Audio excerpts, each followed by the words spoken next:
That's Kim with a K, like Kardashian. I'm here at this session, the Battle of the Health Apps, to try to convince you that the best health app is no app at all. But we'll get back to that in a moment.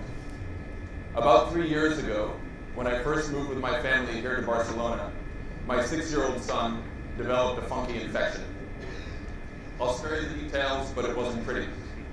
Unsure of what to do, I picked up my phone and sent a message along with a gnarly picture to Victor, a doctor who I'd recently befriended. Victor replied with some helpful guidance, and my son soon recovered. As I'm sure you all know from your own personal experiences, dealing with healthcare anywhere in the world can be stressful and frustrating. And some of the biggest challenges lie at the very beginning of the healthcare journey, in the first mile. At the moment that you ask yourself, as I did with my son, do I need to see a doctor about this? Victor and I had each been working for about a decade in the digital health space, and we were very aware that there are dozens of apps all over the world addressing the problems in the first mile of healthcare. But this new host of apps largely seemed to be clones of one another, and we couldn't find any which replicated the experience that we had, either from the perspective of the patient or the perspective of the physician. And we were deeply skeptical about 3 fundamental questions. First, are people actually using these health apps? Second, if they're using them, do they trust them enough to replace traditional health services? And third, is the true cost of these apps actually lower than the services that they're trying to replace? There's a lot to say about the true cost of a digital health service that still ultimately relies on a traditional 15-minute consultation with a doctor. And there's a lot to say about whether people are ready to trust technology that replaces doctors entirely. But for the moment, I'd like your help explore just this first question: are people actually using these apps? Here's how this will work. I'll put some apps up on the screen. These are the world's top apps focused on the first mile of healthcare. Companies that have raised a combined $500 million in venture capital funding. We'll be generous. Instead of asking who's used these apps, let's just find out if you actually have them in your phones. Right?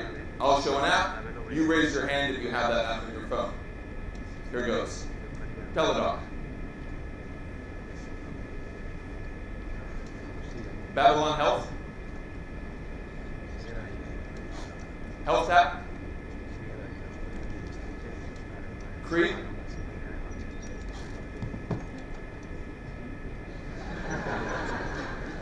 I'm going to assume that anyone not raising their hand now isn't paying attention because they're chatting with a friend on WhatsApp.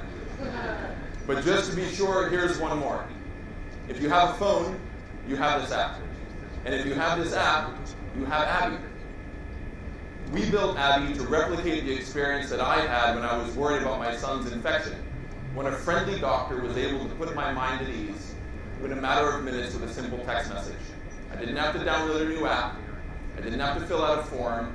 I didn't have to answer 20 questions from a robot or from a call center agent.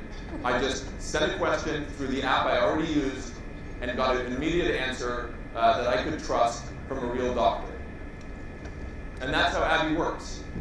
Our users send a health question using the apps they already have on their phone. Our artificial intelligence evaluates the question, matches it with the right doctor, and helps that doctor answer. Within a couple of minutes, our users have the knowledge they need to make an informed decision about their health. Today, we have users in 50 countries chatting with Abby in 7 languages, getting the answers that they need from our global network of thousands of doctors. We believe that everyone in the world deserves to get help from a doctor as easily as from a friend, and we're on a mission to make that happen. Thank you.